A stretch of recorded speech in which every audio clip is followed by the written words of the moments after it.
Have you heard about Anchor? It's the easiest way to make a podcast, and it's the way I'm making my podcast right now. And it's free. They have creation tools that allow you to record and edit your podcast right from your phone or your computer. And Anchor is going to distribute your podcast to all the major important places you would ever want, like Spotify and Apple and so many more places. And you can make money from your podcast with no minimum listenership. It's everything that you need to make a podcast all in one place. I love it. It's so simple. So download the free Anchor app or go to anchor.fm to get started.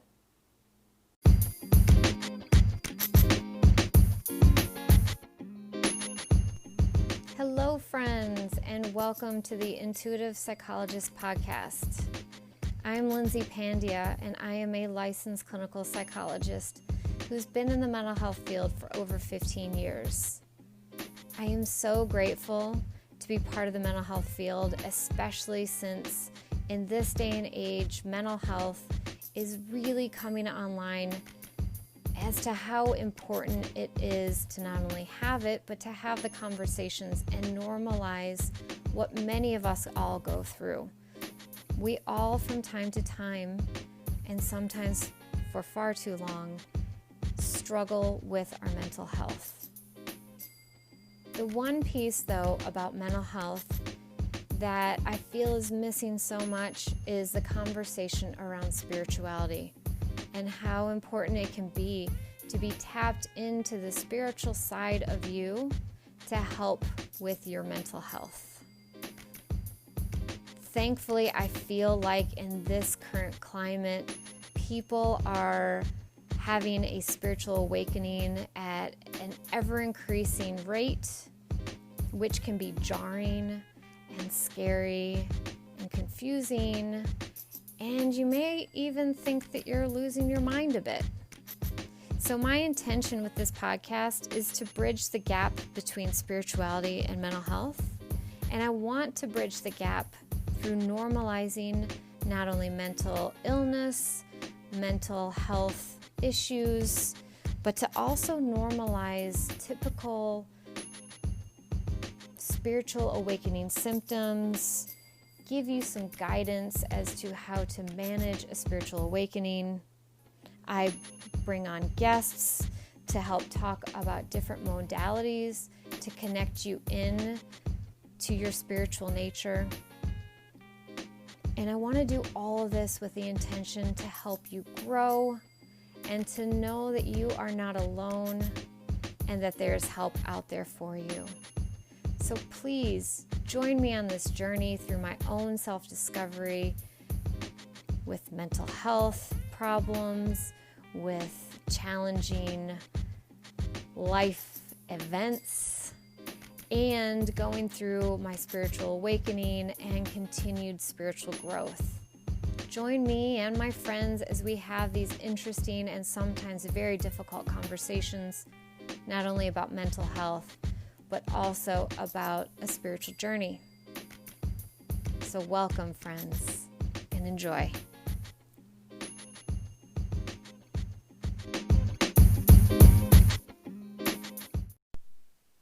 Welcome back, my friends, to the Intuitive Psychologist Podcast. Today, I am being called to talk a little bit about spiritual awakening and clarify what the difference can be between spiritual awakening process and actual mental illness. So bear with me as I prepare myself for today. I got excited about the topic and wanted to hop on before my next client to talk about this good, I think, topic that we're having a lot of folks come into spiritual awakening, and it's jarring, and many feel like they may be going crazy. They may be clinically depressed or have a mental illness of some sort. And as a psychologist and a spiritual awakening coach, I want to help clarify a lot of these misnomers and, help you distinguish between the two possibilities. So bear with me as I go on this journey and help describe this stuff to you. So, first of all, let's talk about what would even trigger a spiritual awakening. And the tough part about this is that spiritual awakenings can come seemingly out of nowhere, and it can also be triggered by very stressful events. The crazy thing about this is so does mental health, and so does mental health problems. So for instance, we obviously, if you've had a traumatic experience and then develop PTSD, that would be one thing. If you are going through a very difficult period of your life, say a terrible job that you hate, a relationship that's very difficult, that too can bring on a lot of the symptoms that we'll be talking about on today's podcast. Also, you could be perfectly fine and then all of a sudden get slapped with some depression and you're like, what the fuck? So, the other interesting thing is that when it comes to like schizophrenia and thought disorders, we say that often that is triggered by a stressful event like going to college, moving away from home, starting a job, having a difficult relationship, and generally speaking, that happens earlier in somebody's life. So this can be very hard for mental health professionals that maybe aren't aware of spiritual awakenings to distinguish between that and mental health. So if you're having visions, hearing things, talking to beings, having a detachment from reality, it to an untrained or not an untrained, I take that back, to a mental health professional that doesn't ascribe to, doesn't believe in, or isn't knowledgeable about a spiritual awakening, they very easily can say, okay, this person's schizophrenic. Now, I want to preface everything that I'm going to say today that this is informational, this is guidance, this is educational, but this does not supersede anything that you are working with a mental health professional on, okay? I just really want to make that clear because there really are people that have mental illnesses. So I'm not saying that mental illness isn't real, it's all spiritual awakenings. And no matter what I say, the hope is that it brings clarity as opposed to staying in confusion. If you are suffering with anything I'm about to talk about, don't just assume this is a spiritual awakening, throw away my meds, stop therapy, I'm good. That's not true. Find discernment within yourself, tap into your inner guidance, and work with your professionals, okay? Work with them. The main difference between spiritual awakening and mental illness is whether or not you're able to function properly with work, relationships, school if you're in school. Are you extremely distressed over your symptoms? If that's the case, then you need professional help. And maybe it's temporary while you get through this. And maybe it's permanent. And I think I've talked about that in another episode, that my overall view on mental illness is that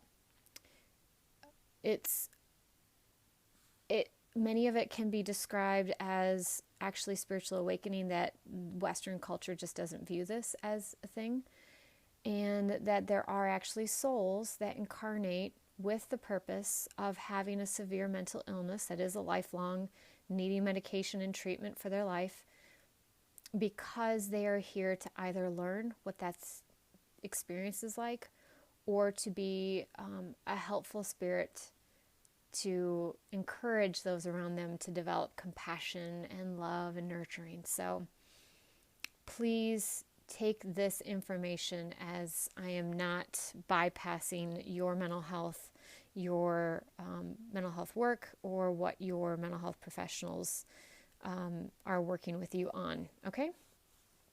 All right. So one of the big key factors of a spiritual awakening is what's called the dark night of the soul. So this can kind of be described as a spiritual depression. And I just want to give you like a little wink and a nod and go, spiritual depression.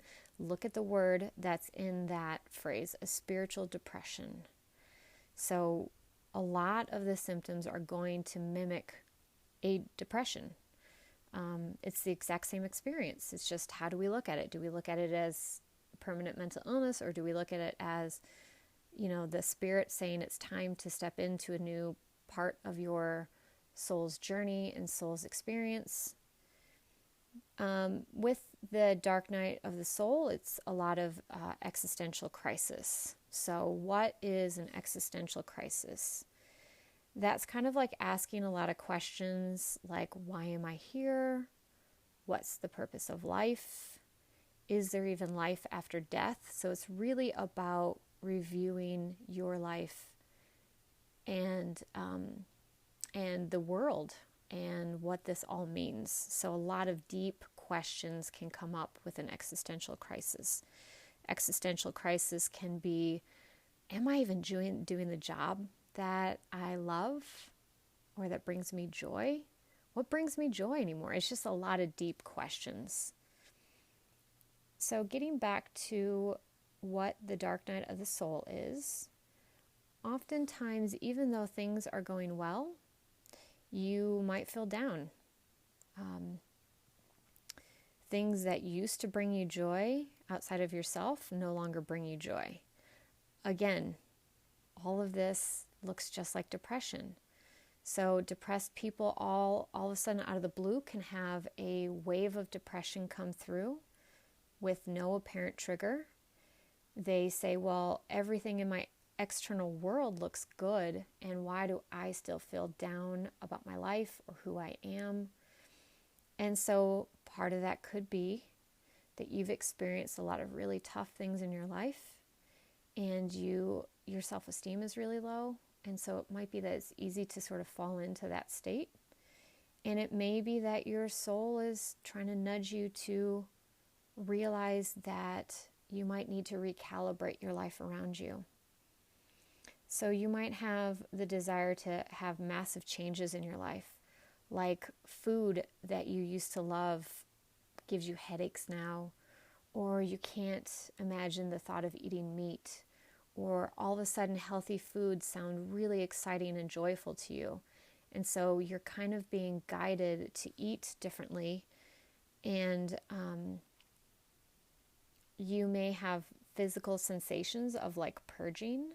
So you may gag or choke or have throat issues, like a throat chakra issue where you're getting blockages out of your physical and energetic body so that your soul and your vessel, which is your body, are, getting you to a different frequency that is more in alignment with where you're going. So you may also experience body chills. Your body may feel very heavy or very light. And I've heard of people going through waves of eating a lot more and eating a lot less during this time. You may have symptoms like a cold, but then it doesn't really turn into a cold and you're like, I don't know what the hell is going on. What's interesting about this is if you just look at the words, it's very similar to what a depression looks like. Your eating habits change. Maybe you aren't as hungry as you were before, or you eat too much. And it may be that you're eating your emotions away, or that you're so nervous and anxious that you stop eating. That is very possible, and I think that's a good differentiation between mental illness or mental health symptoms versus a spiritual awakening.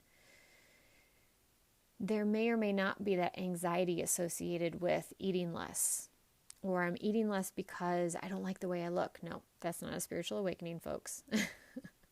That's your ego. You may want to eat more. You may need to eat different foods to help you ground your body into the earth, as opposed to, when we start to have spiritual awakenings, our energy starts to go up into our head and out. And so we may be like energetically pulled up into the universal space, and we may need the heavier foods to sort of ground our body into the earth, because we have to be of both spaces. Okay, this is part of the spiritual awakening. You cannot be all head in the clouds. That's schizophrenia when you're not functioning and you're up there. And you can't be fully of the earth down in the ground and completely disconnected from spirit. So that could be something that's going on. But really, I believe that these physical sensations that a lot of people experience, kind of like growing pains, bones ache. A few days ago, or a week ago actually, I went through something very similar to this, where my body hurt and there was nothing I could do to make it go away. I had chills, I had aches. I did not have a cold and I don't have COVID, so you don't have to freak out.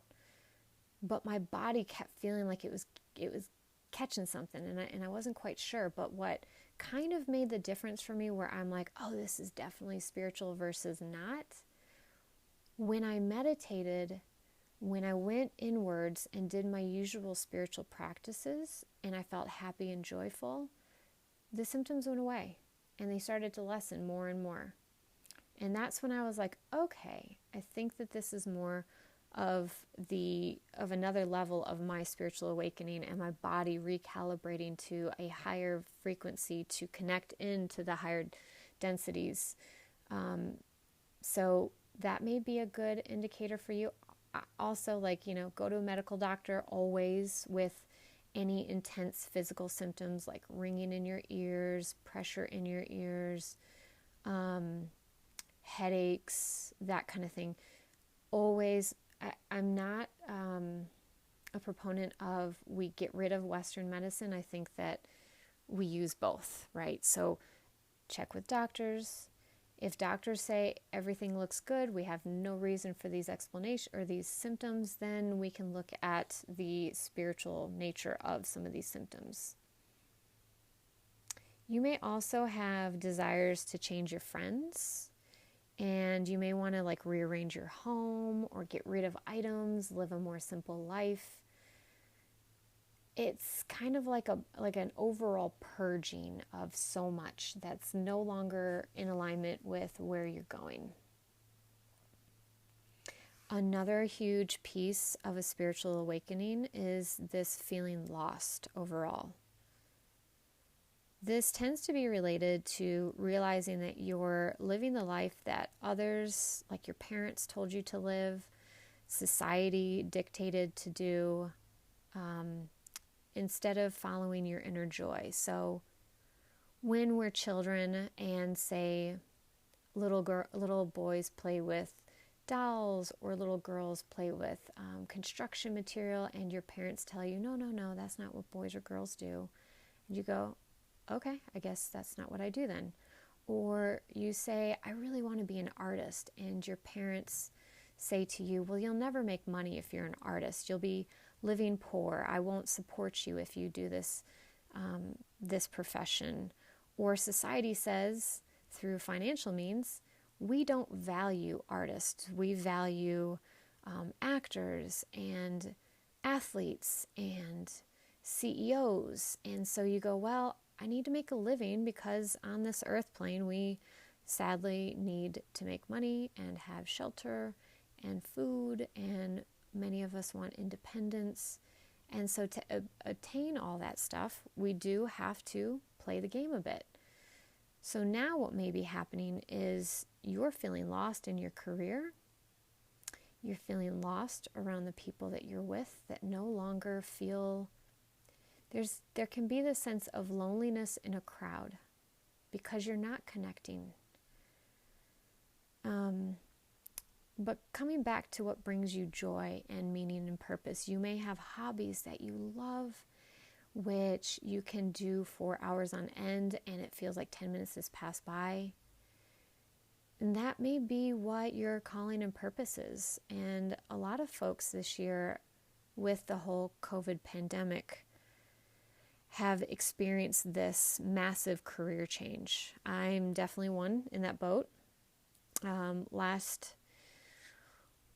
Last year, about 1 year before COVID hit, I was in my dark night of the soul. I was very lost, very depressed, hated so much of what I was doing, and the only thing that brought me joy was to start a private practice. And it was small. It was only, few hours, one day a week, few clients, and it slowly grew. But that was the time where no matter how much time I spent providing therapy to these clients, I walked away. I could have a 6 or 8 hour day with like barely any breaks in between each person, like boom, boom, boom. And I could come home feeling more energized than when I left to go provide therapy. Whereas I could go to my regular job and feel drained within 10 minutes, and my body would react to it, and my mind would react to it. And many of my spiritual teachers at the time would tell me, follow your passion, follow your joy. And I was like, nah, I have to make a living. I have to pay off this shit ton student loan debt. Like, all these things have to happen. And they were like, good luck. I don't think you're going to make a few more months. And they were right, and I couldn't. And eventually I had to just say, fuck it. I'm taking the leap, and I'm following my passion, and I'm doing what I love, and I'm going to be my own boss. And it's a financial risk, but I'm going to take it. And guess what, folks? I may not be rich, because trust me, I'm not rich. I definitely took a massive pay cut, and I have to support myself in different ways because I am independent, but I have never been happier doing what I do, and I love it. And so it's really, that's one of the things that can happen, especially with like job. Another sign of a spiritual awakening is you desire genuine connections with others, and you may want deep conversations. So you may notice that some conversations are superficial, or they talk about things that you don't have interest in anymore, and it just feels out of alignment. It just doesn't bring you joy anymore. Maybe you feel drained around these folks, and maybe you're just now realizing that you've always felt drained, and maybe it's a new experience just because this is your soul recalibrating. There's nothing wrong with this. Don't worry, you won't be alone. Spiritual awakening doesn't equal loneliness. It will have lots of moments of loneliness, but you will find your tribe and your community that do vibe with you. And, we're luckily in this beautiful age where connecting with others throughout the country and the world are easier than it's ever been before. For me, I connected with a group of ladies that are spiritually gifted. They encourage and inspire me. They have gifts I don't have, and they value me and my gifts that are unique from theirs. And we really vibe, connect easy. You kind of know, it's like, again, with your passions, you can be with people and time just flies by and you're like, fuck, we got to go already? What the hell? And so those are some ways to identify who is in your tribe. And your tribe may change, and that's totally fine. There's nothing wrong with that. As we go through our spiritual awakening and we go through life, things are going to come and go. So don't worry. No matter what, you may feel lonely, you will find your tribe, but you have to go out and look. They will not necessarily just show up at your door, but maybe, usually not. You have to go look. One thing I want to say, though, about this, you may start to disconnect from many friends. And again, when we look at this on paper, this can look exactly like depression, because another sign of depression is isolation from others. So I would ask yourself, what is the intention behind the isolation? Are you recalibrating and making the effort to find folks that really connect? Are you still staying connected with those family and friends that do sort of vibe on the same level, or are you disconnecting from them too? If you're disconnecting from everybody, I would say that's more likely going to be genuine clinical depression. However, if you are letting go or changing the way that you interact with some of the folks that you feel are no longer in alignment with you, I would say that's more likely a spiritual awakening. There's also this desire to stop putting on an act when you're around others. And when I say putting on an act, it's not always a conscious awareness that you're putting on an act. Oftentimes, we have created masks and personas and how we present to the world. I think when we look at astrology, the sun sign is who you are, and your moon sign, I think, is the one that you present to the world. And then I don't remember what ascending is, but I think that's the one. For my astrology people, you're probably going, yep, you got it. Or you're going, no, girl, fucking you're off. You're telling them wrong. But anyway, so this desire or this way of presenting yourself to others, it's going to feel inauthentic. You're going to want, you may start to retract a little bit when you're around folks because you don't want to be fake anymore. You want to be authentic. And even though you may not feel comfortable yet, sort of fully embracing to the world your authenticity, that still may be your desire. Now, when it comes to fully embracing who you authentically are, it's part of your self-discovery, figuring that out, and then having the confidence and drive to put it out to the world. And that is your journey. Nobody can tell you how to express that. And I'm really trying to avoid the easy term of coming out of the closet because I don't want to dismiss the LGBTQ plus community's struggle with coming out of the closet. It is a totally different experience.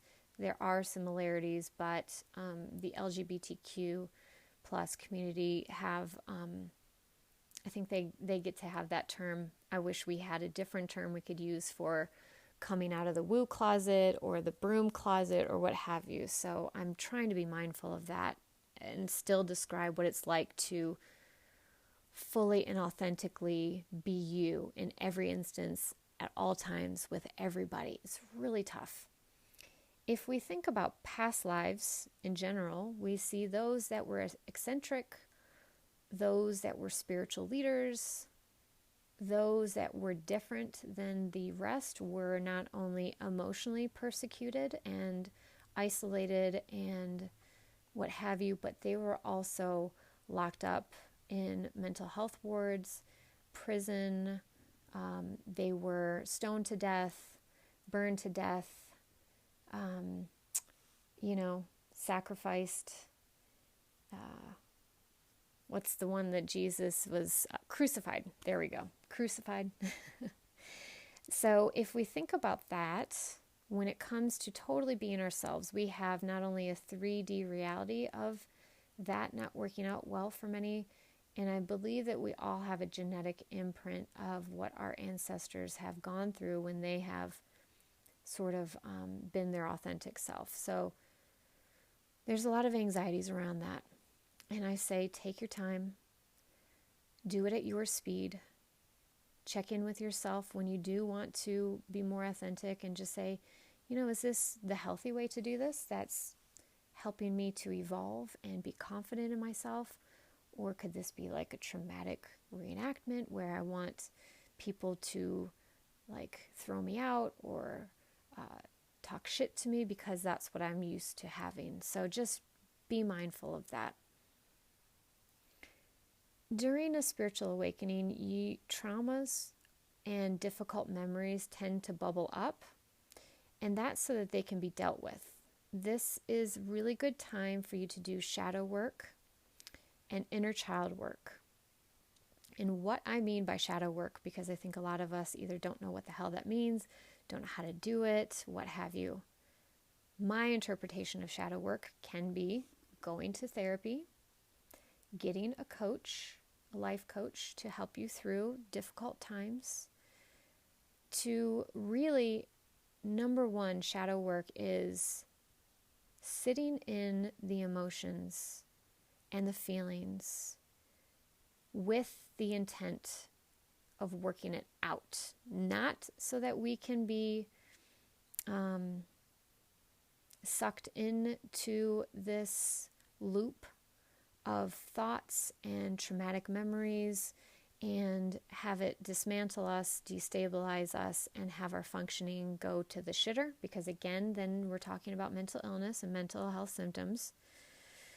But sitting in it and doing the work to process it. So journaling, if you've got anger and rage, if you have traumatic sexual experiences or physical abuse or emotional abuse, maybe it's going to a mountaintop privately and screaming your head off, writing a letter to your perpetrator and not sending it, but doing a ritual to release it, like burning the paper responsibly, tearing it up, throwing it away, binding it, getting rid of it, doing whatever you need to do to let it come up, let it come out, and then release it so that you don't wallow in this pain, but you feel it. And I've definitely talked about how I've done that in a lot of my episodes. So you can refer back to that as to different ways I've done that and talked about ways to do it. It's really important that we do our shadow work. We cannot do spiritual bypassing, which is going to the higher level view of things and going, oh, well, this is for the greatest good, so we're just going to move on. No. You have to do your shadow work. It's going to keep coming back and slapping you in the face. Trust me, Spirit wants you to do this work.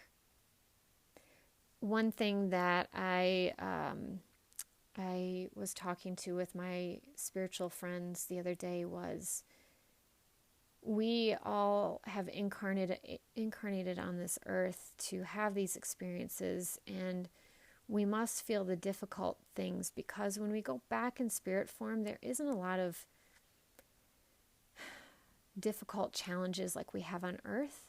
We are here for a reason to feel that. We have the duality of good and bad, feminine and masculine, light and dark, all that shit, because we have to have the two opposing experiences so that we have perspective. If everything was light, we would never appreciate it. We have to have the darkness to appreciate the light, and we have to have the light to appreciate the darkness. So you have to go through these experiences, which I, in my spiritual beliefs, believe that we come here with certain laid out difficult challenges with the intention that it's going to help our spirit develop, mature, progress, learn, and experience. So part of that is experiencing the feelings around it so that we can have that growth and development. Another part of a spiritual awakening is that you may feel as if you were dying. Now, this could be physical or just like an angst. Hopefully this isn't leading you to having suicidal thoughts, but there are times in a spiritual awakening where you feel so lost, and some symptoms can be so jarring that you're like, I can't take this. So please, if you ever have suicidal thoughts, reach out and get help, because there is help. It's treatable, and somebody can help guide you through this process so that you can find your joy again. But really, the sense of dying, it's because you are. You are shedding all the layers of whoever you are. Speak your name out loud. Like for me, I go, this is another layer of Lindsay that has to go. I am not Lindsay. I am Lindsay on earth right now, but my spirit isn't Lindsay.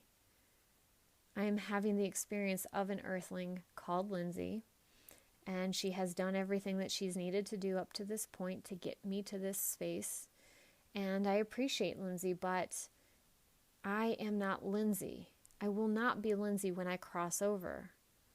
So your ego is actually dying. That is what you are experiencing.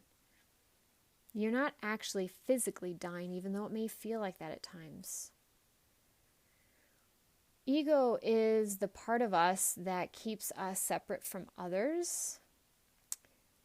When that part begins to die, which will never fully die, and we don't actually want it to fully go away either, when that part of us begins to die, we begin to realize that we are all connected, and are parts of a whole, and the whole is God, unconditional love, spirit, source, whatever you want to call it. But when we are all together, say, I like the analogy of like a disco ball, and each of us are one section of that mirror on the ball, all having an experience that is separate from each, but we're part of the disco ball. So ego is so important, but let's talk about a little bit about what ego actually is. Ego is the I am. It believes that it's in control, which, to be honest, for the most part, it actually has been in control for most of our lives, especially, I want to say, for folks in Western cultures. We really highlight the ego a lot. And when I say ego, I don't just mean arrogance and thinking that you are better than others. That is one end of the ego spectrum. The other end of the ego spectrum is I am less than others. Others are better than I am. There's something defective with me. So remember that everything in life is a spectrum. So the ego will say something like, I am a psychologist. I think it's important to talk about spiritual awakenings, right? I believe ... So it's the I am, the I. So ego is driven by seeking pleasure. It wants separation, and it's always trying to meet its needs. So it's important for us to have the ego and respect the ego, because we would not have a human experience without it. We came to this earth to experience life separate from one another so that we can pass on this experience to all of the spirits. So it's like a massive database. And if you want to imagine, say, like in the Matrix, where you get plugged in from the back and then all of your data from your experience gets downloaded into conscious awareness in the spirit realm, then you can kind of think of it like that. So we have to have ego to be here and have this experience. We can't disrespect it and be like, oh, ego's bad, we got to get rid of it. No, we have to learn how to work with it, and so that it doesn't control us, right?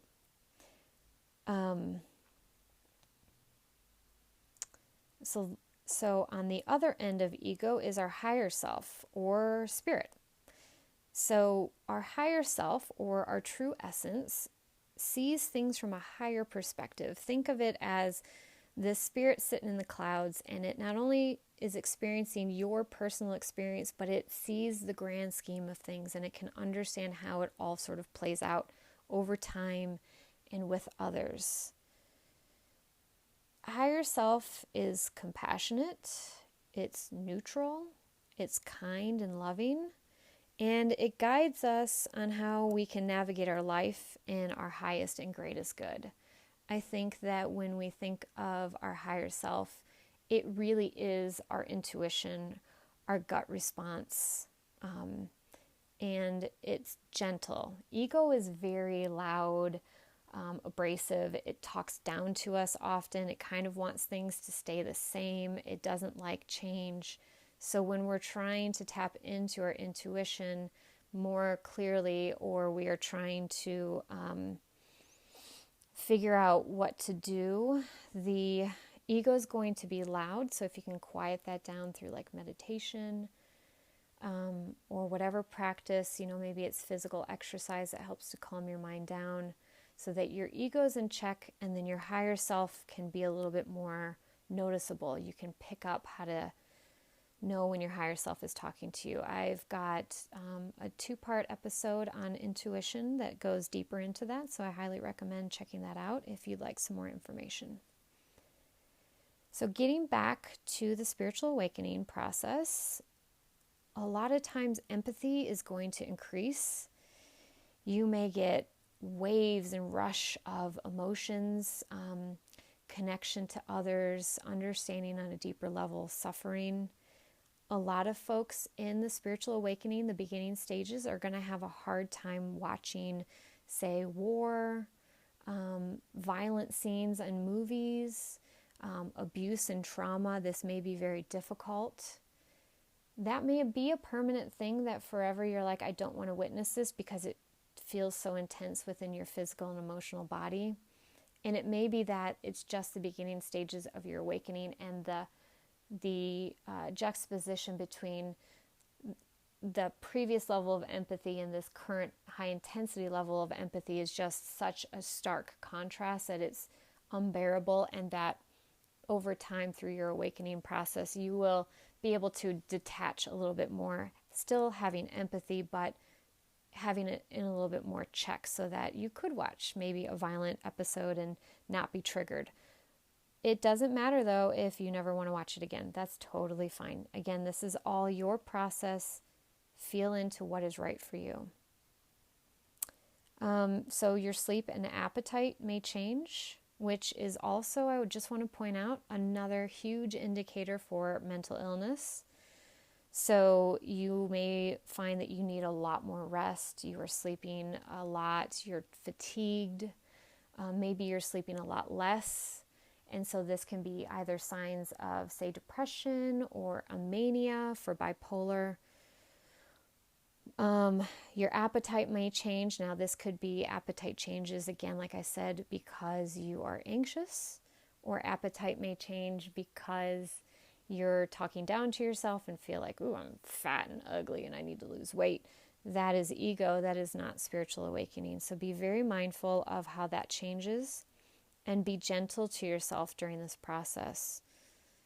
Your body is recalibrating if it truly is going through a spiritual awakening, and it's going to need more rest to recalibrate. It's kind of like having an illness, but you're not getting worse, you're actually getting better. So be mindful of that. So another part of spiritual awakening, like I said, was that intense emotions that come up for you, like sadness, fear, and anxiety. And this, again, could look like mental illness, because anxiety is a mental diagnosis, and so is depression and bipolar and all that other stuff. So pay attention to your emotions. Again, be gentle with yourself always, no matter if you have mental illness or it's a spiritual awakening or both are happening at the same time. Kindness and gentleness, treat yourself as if you would want your mother to treat you, or your mother did, and be loving. This is a good way to develop deeper self-love and compassion for yourself, is to allow these emotions to come and go. Don't be attached to it. All emotions are good. I've definitely talked a lot about that, and we just need to let it come up. What is it trying to tell us? And then let it go. Learn it and let it go. Another crazy part, crazy good and also crazy startling, can be synchronicities. So you may see repeating numbers over and over again. You may ask a question in your head or to spirit and then feel like you're getting messages from the TV or hidden messages in the radio, or, that's real. That is real, and it also is a symptom of schizophrenia. So, synchronicities can also be like you're thinking of a friend that you haven't thought of in, years. You haven't communicated with them, and then all of a sudden they call you out of nowhere. Synchronicities can be seeing a theme pop up over and over and over and over, and you're like, what the fuck, right? Or you imagine something and somehow it gets manifested and you're like, what? These are all normal parts of spiritual awakening. It can be the fun, magical piece of it, and it can also be the piece that makes you feel and question your own sanity. So this is very startling. You may question your reality because you're like, the TV's talking to me, kind of. And we've heard in society a lot of schizophrenic folks have these sort of things where they say that, like, God speaks to me and he tells me this stuff and I am God and blah, blah, blah. So, be mindful of that and check in with yourself. How can you have fun with it? A lot of people start to develop a lot of anxiety around, what does this mean? What are they trying to tell me? What does this number mean? I must look it up. I went through that myself. In my very beginning phases of this part of my spiritual awakening, I've had times where I've fallen back asleep and woken back up and fallen back asleep. And so this most recent one, I think I've talked about seeing repetitive numbers over and over again on like license plates and the time and, buying things. And so the receipts would have repetitive numbers. And I'd always be like, what the fuck does this mean? What does the 777 mean? And it caused me a lot of distress. So if it's causing you distress, take a deep breath. Spirit cannot speak to us as easily when we are in a state of intense anxiety and desperation. So relax and just know that sometimes it's just them saying, hi, we're here. We want to talk to you. We're happy that you're starting to connect in. And it may have a direct meaning and it may not. So you can take notes and see if there's a pattern that's giving you some information, and you can also just let go and just let it be, and know that when you need to know deeper meanings, that they will come up as long as you release, let go, flow, and allow things in. It will come easier. This is also maybe a time where you can start to invest in some divination tools, which I believe I've talked about on my manifestation episodes. I think I had 2 of those. So you can look at divination tools where it's easier to connect in with spirit through divination tools. So one of the things I just want to take a little moment to pause. When we are trying to connect in with spirit, we have to elevate our vibration. We can do that through feeling joy and happiness, dancing and singing and being playful, and we can also do that through meditation. We have to elevate our vibration to a higher level and frequency, and spirit has to decrease its vibration so that we can meet in the middle and have more clear communication. So in your early stages of the spiritual awakening, it's going to be tough to know how to vibe higher and to get that vibration high. So just be gentle with yourself and patient. It takes time, but you will get there. Another thing is you may begin to hear things in your ear. You may be able to sense presence or sense things are about to happen. Your body may begin to give you notification that something is going to happen. You may have different feelings. You may feel like things are touching you or like a spider is crawling on you. You may see things either with your visual eyes, your 3D eyes, or in your mind's eye. And again, these definitely can be symptoms of schizophrenia.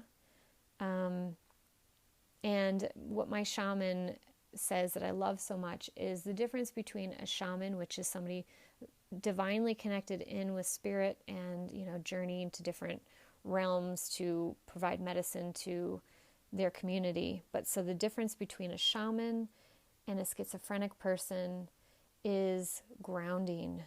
And I've talked a lot about grounding. Grounding is so important, and you can legitimately feel like you're losing your mind when these things happen. You question reality. When this happens and it feels overwhelming during your spiritual awakening, you can take a break. You can stop watching the videos that are spiritually connected.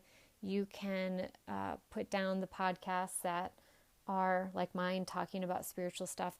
You can take a break and step away, right? This needs to be in your divine timing where it is not jarring. You can get support. You can ask spirit to slow down or give you a break so that you can kind of integrate all of this in. It's kind of like taking a psychedelic and having that intense out of reality experience and then coming back into reality and being like, what the fuck is real anymore? Take a break. take a break and ask Spirit to just calm down, put your divination tools away, relax, do some things that kind of bring you back into earth. Because again, you cannot be all one or the other. You have to find the balance in between. So you must ground. So check out my my website has a lot of different ways to ground, and a lot of my podcast episodes have talked in more detail about grounding techniques. The main difference to sort of ask yourself or have a reality check, which I needed when I was having this intense like experience of what the fuck is reality? Like, this just seems like none of this shit's real. And as a psychologist who knows the difference between schizophrenia and not, I had to like check in with myself and go, am I becoming schizophrenic? And it was like, no. Eventually I had to realize, like, no, you're not, because you're too old for that. There is a younger age range where that happens, and I think that what ends up happening is they don't find their grounding. We don't support this in our Western era, so we don't actually help people like this. We actually demonize them and push them to a corner where if we had supported them, maybe they wouldn't permanently be in that state. But you have to ground and ask yourself, am I able to function in my daily life? Because again, functionality is the huge key factor in mental illness. We always have to see, as therapists, as mental health professionals, is whatever's going on with my client impairing their ability to function? So if the answer is yes, please go get help. Doesn't mean it's going to be permanent. Doesn't mean it's not. I'm not going to like pretend like that's not true.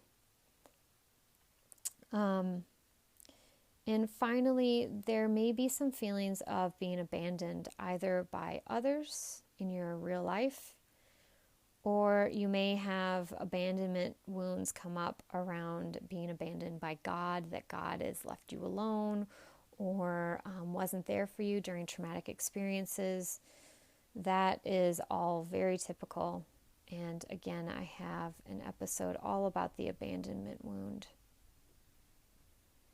I hope that this was helpful in sort of differentiating between what a spiritual awakening is and mental health symptoms or mental illness. The key factors and the key takeaways that I just want to I guess this is the teacher in me or the student in me or the writer in me that kind of wants to give like a brief conclusion to all of this. Spiritual awakening is the higher self part of you that's saying it's time to move to the next level for your soul. Answer the call. It is beautiful. It's not as if spiritual awakening is no pain, no suffering, no challenges. You're always going to have it no matter what. But the beauty is the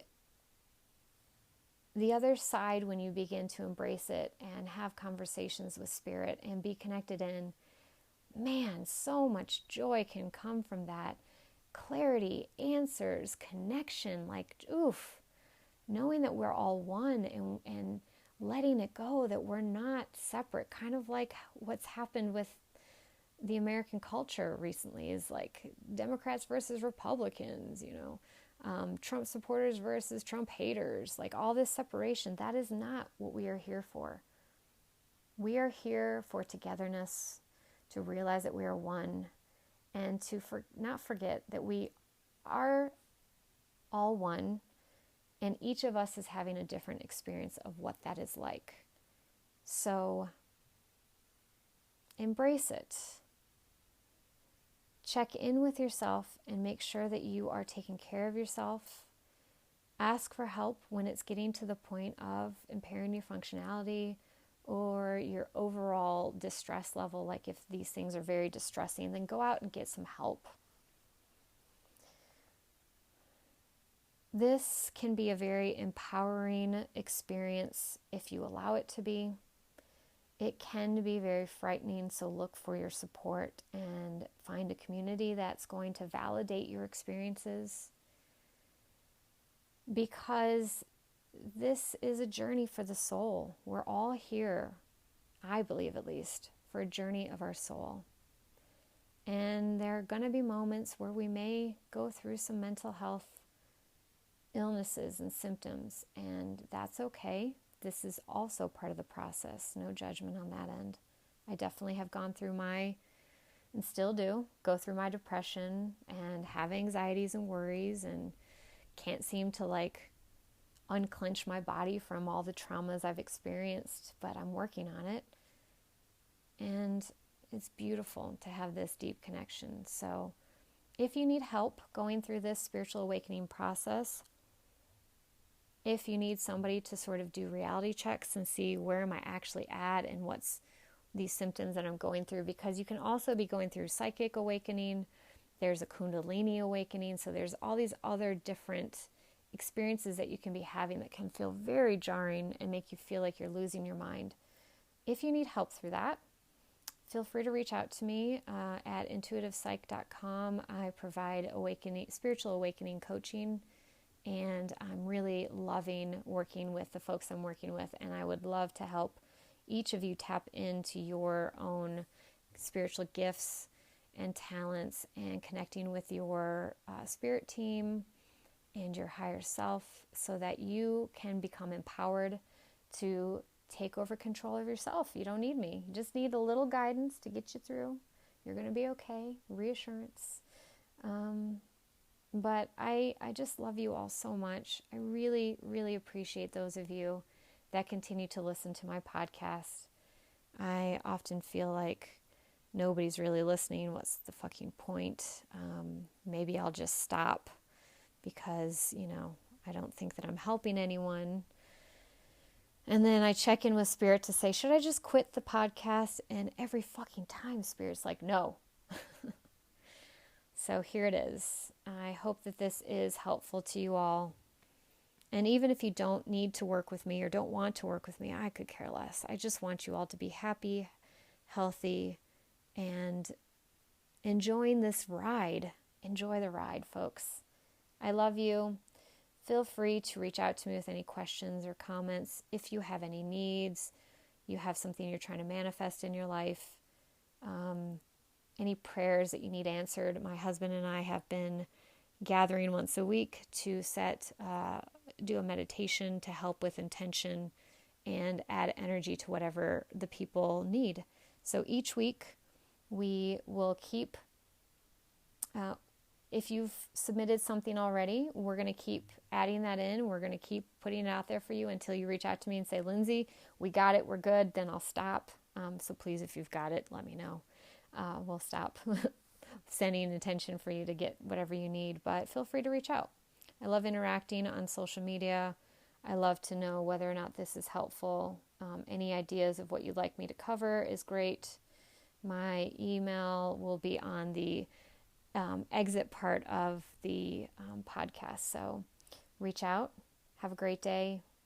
And the corny line that I will continue so that those that keep me in check and love me to pieces can continue to remind me, to remind you that we are all the light. No, the light is within you. I don't know, some shit. See, I gotta fucking figure that out so that I can keep that going. All right, folks, love you and bye.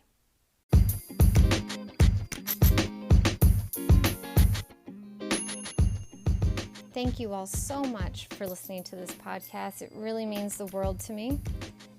And if you find this information and content useful, please go rate and review the podcast and share it with anyone that you think might also benefit from this content. On Instagram, my handle is the Intuitive Psychologist 111, all underscore. And on there you will see I've got inspirational messages to share.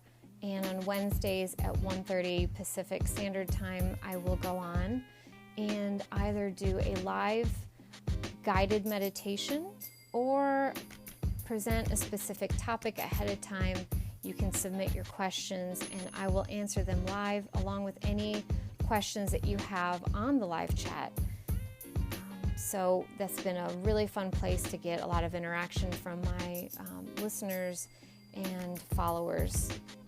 If you've got any questions, comments, concerns, topic ideas, guests you'd like to return, please feel free to email me.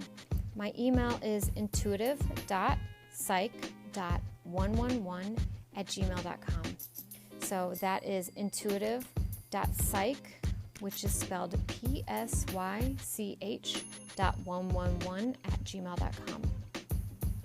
If you're looking to work with me and you would like to have some assistance during the early stages of a spiritual awakening or any sort of early stages of coming into your spirituality, please feel free to look at my website. My website is intuitivepsych.com, intuitivepsych.com, and you can book a free 30-minute consultation to let me know what you're looking for and make sure that I am the best person to help you out.